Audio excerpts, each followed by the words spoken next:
the whole project. Here we are breaking it down into smaller components.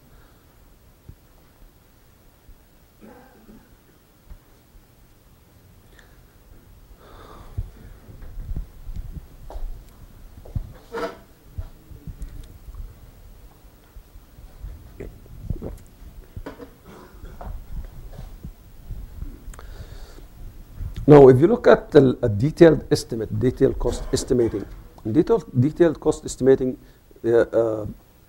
will entail انك لازم تعمل عدة اشياء. واحدة منها عملية الكوانتيتي تيك اوف. Sometimes the bill of quantities will come with the drawings, but you need to go back again and do your own. Why? على اساس انك انت بتقارن ايش الحاجات اللي موجودة فيها وبتعطيك مجال اكبر to understand the whole project. إذا كان بس عملية ال bill of quantities, and from the bill of quantities you price it without looking at the drawings, you will say, well, I think it's good estimate because from previous experience, this is how much is cost per unit, multiply it, and this is what is going to happen.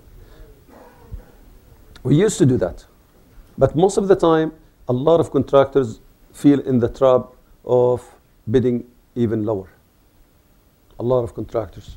So it is much better when you look at the quantity takeoff. By the way, في بريطانيا بيستخدموا عندهم تخصص بس في عملية الكوانتيتي سيرفينج. بس تخصص. الآن فاصلين ما بين الكوانتيتي سيرفير وما بين الكوست استيميتر. كوانتيتي سيرفير is just to get the quantities. لا أكثر ولا أقل. لا يسعر ولا شيء. Because it is a very, very important point or a very important procedure in order to come up with the quantity of work. If you look at the pricing method, first of all, you have to define what is the quantity of work. You divide it over the productivity. That way it is going to give you the number of hours or the basis for costing the whole project. Here, the steps that will give for an accurate and effective quantity takeoff. Those are just some guidelines. First of all, determine the order of quantity takeoff bottom up. Where are you going to start? Why do we do this? أقول لك على واحدة من المشاريع, one of the projects that I have seen. I look at the bill of quantities that they have, and in one page, the total was like 5 million. The second page was like 2.5 million, and they missed it in the total, in the grand total. And here, when we were making the evaluation for the project, we looked at the contractor. We said, is this an honest mistake? ولا هي عملية إنك أنت تكون أنت the lowest bidder and then you negotiate the price. Sometimes even when you are looking at the steps and the quantity takeoff, you have to make sure that you are not missing anything out of those drawings. And the best way of doing that is to look at a certain methods that will enable you to go around all the drawings and the specification and come up with the quantity takeoff. First of all, you have to determine the order of quantity. Begin takeoff in the same place. You started in the top corner, top left corner, then start and go around a certain procedure, either clockwise or anti-clockwise. And every time, see, determine the order of quantity takeoff bottom up. Begin the takeoff in the same place for each drawing. خاصة لما نتكلم على drawings كتيرة, you are talking about a lot of things that you need to look at. You have to look at the floor, you have to look at the sections, you have to look at a lot of things in order to come up with the quantity of a certain item. Check off each item, okay, as they completed from the detailed, from the section, from items, from everywhere. Some contractors, they use what they call it as the checklist. In this checklist, once you finish from it, you cross it. This is a good practice also, is to use a checklist for all the items that are required for the project. Step number 2, list items in a set order. Make it as a habit. This is very important. Make it as a habit. Once you get into the details, get it, for instance, put the length, width, height. You can put height, width, length, whatever you want. But at least make it a standardized method. Why we want to do it this way? Because this is going to make it much better and faster. And even the communication between cost estimator and non-cost estimator will be easier. Look at it, because repeated process will ensure efficiency. So every time that you look at, you know what you are looking for. The second is communication between the contractor's estimator and non-estimator personnel. Estimating forms you can use, okay? And this estimating, it could be a contractor self-designated or designed forms, or standardized estimated form. There are a lot of estimating forms that are available right now for sale. You can find it in the internet.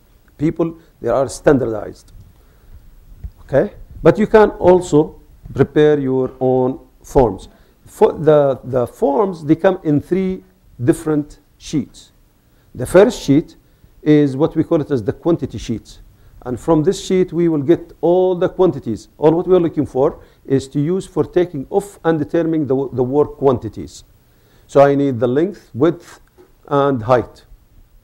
The form consists of all elements that are necessary for taking off: description, dimension, length, width, and height, and the quantity.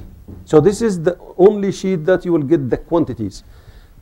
Necessary when a significant amount of sub-calculation are required. Now, if you go to the second sheet, this is the second sheet, it's called the general estimate sheet. Contain all information that is in the quantity sheet. In addition to that, it has a unit resource costs that are function of the quantity.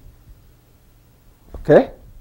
The estimate summary, after that, you will have another sheet that will summarize everything, including sometimes the overhead.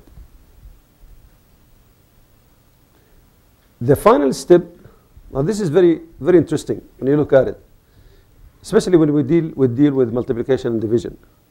If you have some numbers, don't round them until you finish.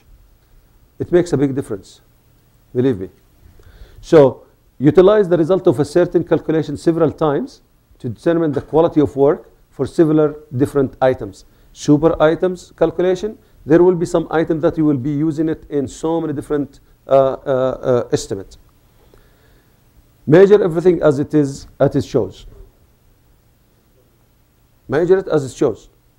2.456, 2.456. Don't round it, because if you round it, then you will have a big problem.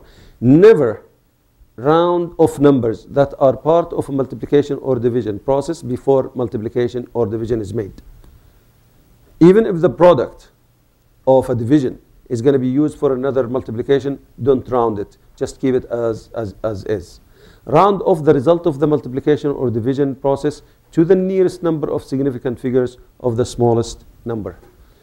Okay? I will stop here for this presentation.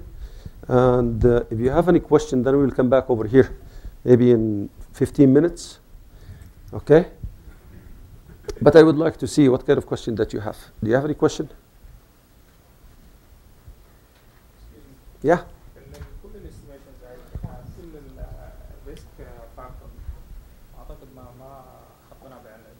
Risk factor.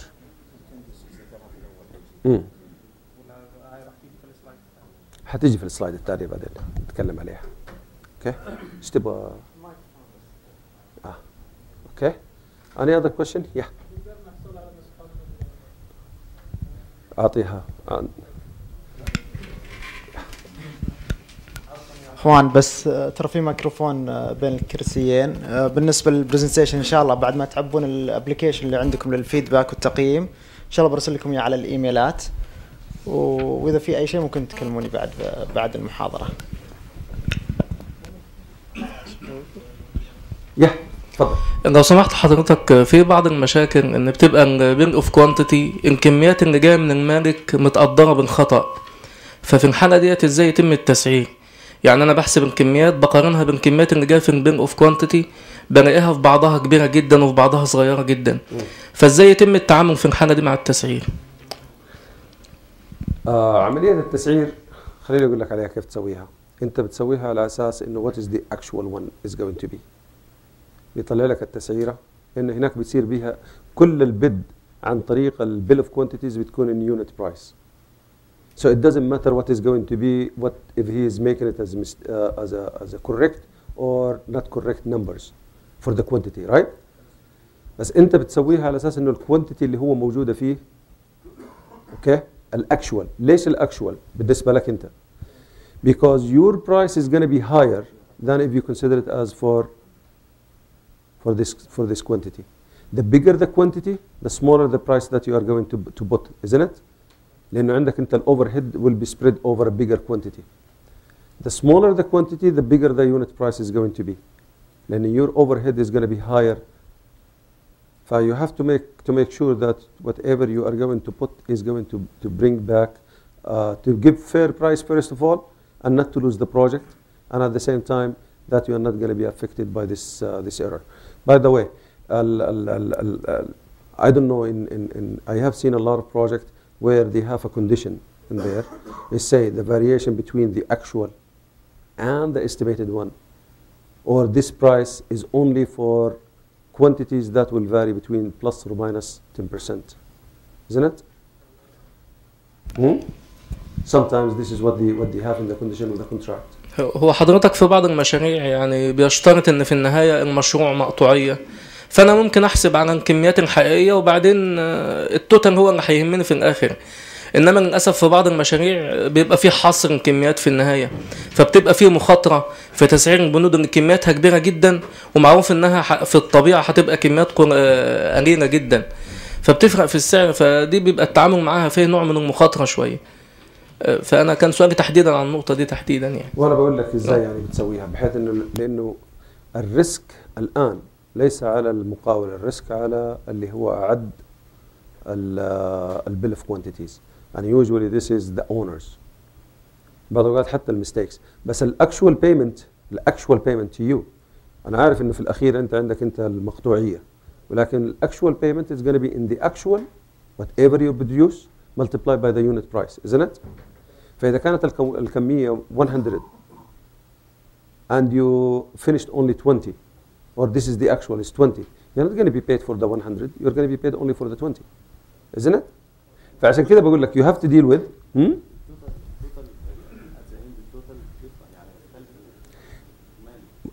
بيختلف كتير، بس actual this is one of the things for the unit price contract.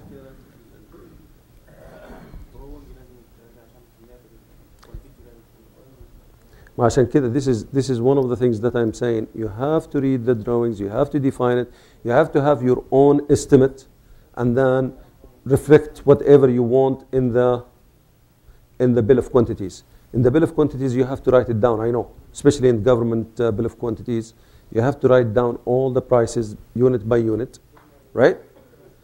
And because of that, you have to judge. You have to make a judgment. You have to have your own estimate. This is where it is going to give you the perception how much you are going to get out of this project. Sometimes it's going to be higher than what you think. Sometimes the quantity that is set is very low, but in actual it is very high. Okay. Any other question? Yes.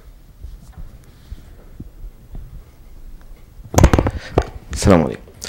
في نقطة مهمة قوي بخصوص السيفتي فاكتور اللي احنا لازم نتكلم عليها. موضوع السيفتي فاكتورز خصوصا في البروجكتس اللي هي البيريود بتاعتها عالية، سنتين او 3، وخصوصا في غالبية الماتيريالز اللي بتتوفر عن طريق السبلايرز اللي هي concerning بالفينيشنج ووركس، سواء الكتريكال سواء فرنتشر مثلا او حاجة زي كده، وغالبيتها بتكون مستوردة من الخارج، وسعر اللي هو الاكسشينج ريتس بيأثر. انا بسعر النهاردة وبورد بعد 3 سنين او 2 سنين، فطبعا بيبقى لازم في طريقة لازم نحسب فيها السيفتي لأي تقلبات سعرية في السنتين أو 3 اللي جايين دول. أكيد. وشكرا. في عندك عدة طرق. إذا كان ما هي موجودة، إذا كان does not exist in the condition of the contract. If it is not in the condition of the contract where the contractor is protecting himself, then there is another method for doing that. The other method is to put some kind of a risk analysis. And based on the risk analysis, like what you have seen, you have the most probable price and the highest and the lowest. And then you put certain margin for it. And believe me, 20% of the items that you're talking about, it is going to be affected only by the risk. The other 80% of the whole project is not going to be affected. But 20%, this is the 20-80 rule. So if you get the 20% and you know which material that you are going to get,